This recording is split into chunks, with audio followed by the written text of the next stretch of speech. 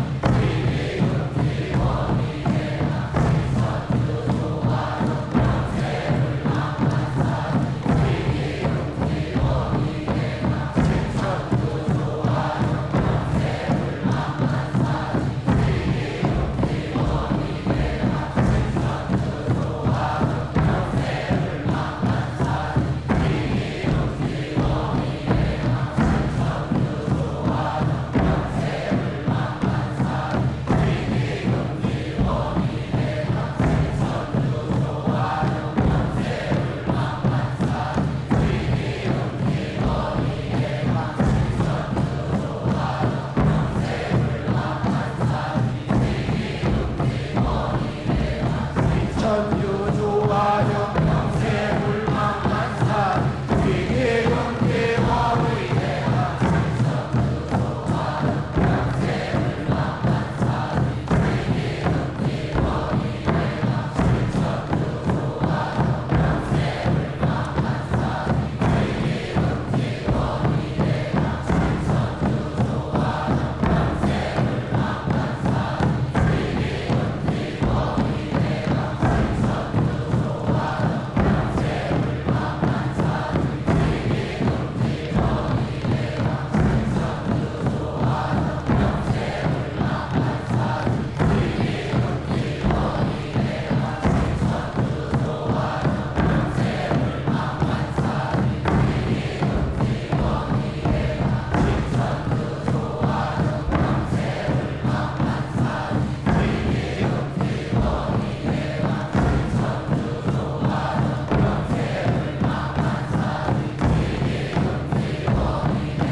지기금지 원의대강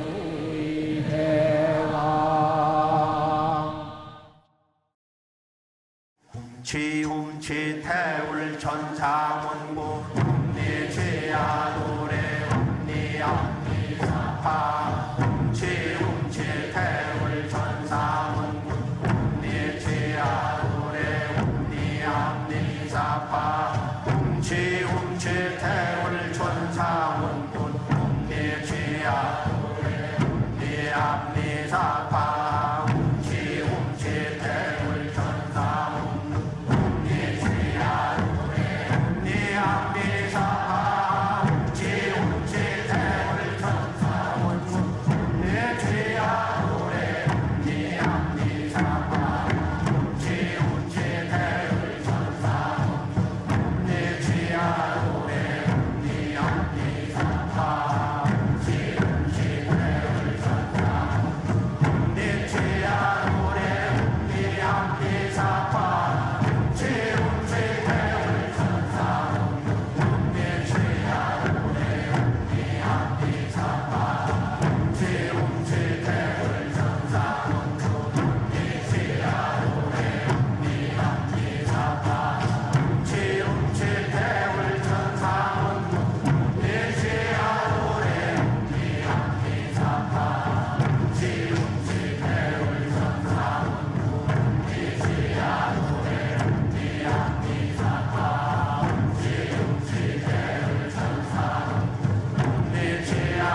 이제 빛의 유전자와 설료화로 자가치유 수행을 하겠습니다.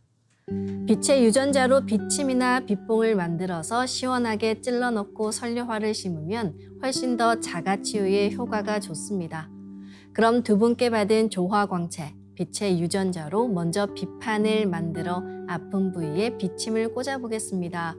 나의 손목에는 백광의 빛 팔찌처럼 상제님 빛의 유전자와 태어령님 빛의 유전자가 있습니다. 상제님과 태어령님의 조화광채, 빛의 유전자를 생각으로 DNA 형태처럼 꼬아 하나가 된다고 생각합니다. 이제 하나로 합쳐진 두 분의 조화광채, 빛의 유전자로 가로 세로 30cm에 두께 3cm, 정사각형 빛판을 만들어 봅니다. 두께를 1cm 단위로 자르고 가로도 1cm 단위로 잘라 90개의 빛침을 만듭니다. 아픈 곳이 있으시다면 그곳에 먼저 빛침을 꽂고 수행하시길 바랍니다. 빛침은 1개씩 넣어도 되고 여러 개를 한 번에 꽂아도 좋습니다. 오늘은 눈과 간에 집중해서 빛침을 꽂아 보겠습니다. 양쪽 안구 전체에 빛침 30개씩 생각으로 한 번에 꽂아 놓습니다. 간에 빛침 30개를 생각으로 한 번에 꽂아 넣습니다.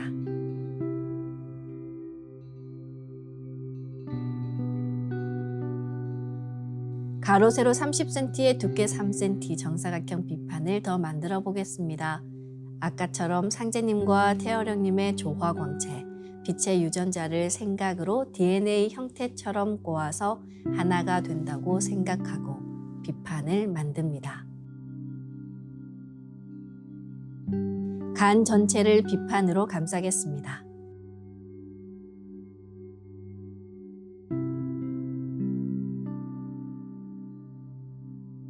다음은 우주윤려의 조화꽃, 설료화를 심어 수행하겠습니다.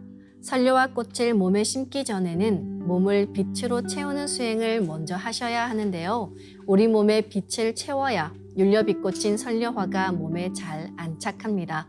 정도사님께서는 설료화를 그냥 몸에 심으면 들어가지 않고 튕겨나간다고 하셨는데요. 이것을 명심하시길 바랍니다. 그리고 설료화를 전수받고 나서 설료화 수행을 하지 않으시면 꽃이 서서히 사라집니다.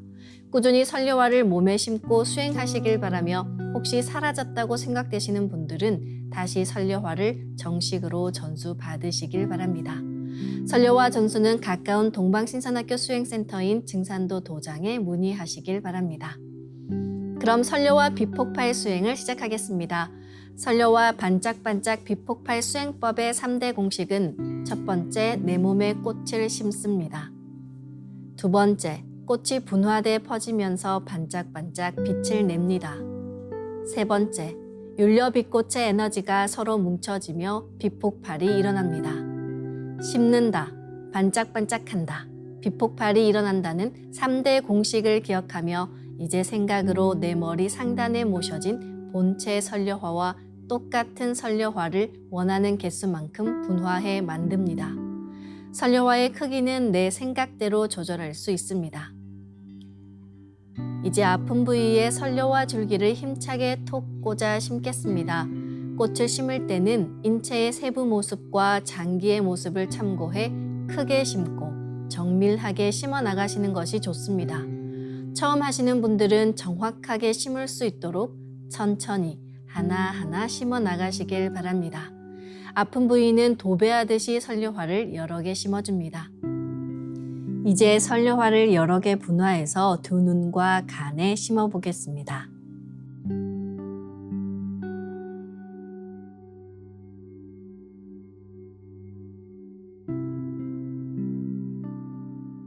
설료화를 내 몸 곳곳에 심으면 순식간에 크고 작은 수많은 설료화가 생겨 60조 개의 세포 단위를 넘어 양자세계까지 수평과 수직으로 수억 수조 송이의 꽃이 퍼져나가며 가득 차게 됩니다.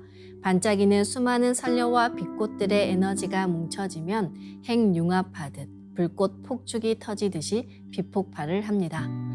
시천주조와 태울주 도공을 하며 빛폭발이 된다는 생각으로